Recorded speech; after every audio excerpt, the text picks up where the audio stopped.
নিজেকে চেনার মহাসড়ক। নানা দৃষ্টান্ত ও নানা নিদর্শন থেকে আমরা দেখতে পাবো যে নিজেকে জানার বিষয়টা কতখানি গুরুত্বপূর্ণ। এত গুরুত্বপূর্ণ বিষয়টি খুব সহজেই আয়ত্তে এসে যাবে এতটা বিলাসী ও অলস হওয়ার অবকাশ নেই।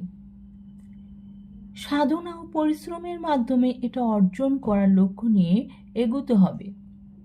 মনে রাখতে হবে যে নিজেকে জানার সুদীর্ঘ মহাসড়ক দোলনা থেকে কবর পর্যন্ত জানা।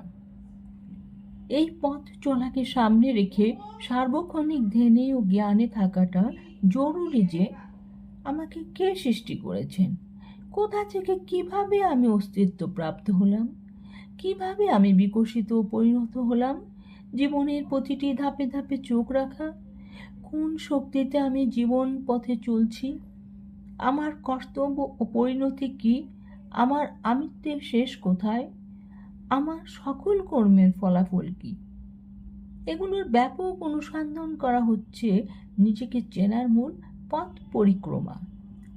এর বিপরীতে আমার কোটা গাড়ি, কোটা বাড়ি আছে, কয়টা ডিগ্রি আছে, কয়টা সম্মাননা পত্র, পদক ও ক্রেস্ট আছে, কতজন আমাকে সালাম দেয়, কতজন আমাকে ভয় পায়, আবার কতগুলো পত্রিকা কাটিং আছে, কয়টা ছেলে মেয়ে আছে, কতগুলো আত্মীয় স্বজন আছে, কত টাকার ব্যাংক ব্যালেন্স আছে, কত সম্পদ আছে, এইসব বিচারে নিজেকে চিনিয়ে প্রকৃতপক্ষে নিজের সম্পর্কে উদ্বিগ্ন হয়েই থাকতে হয়।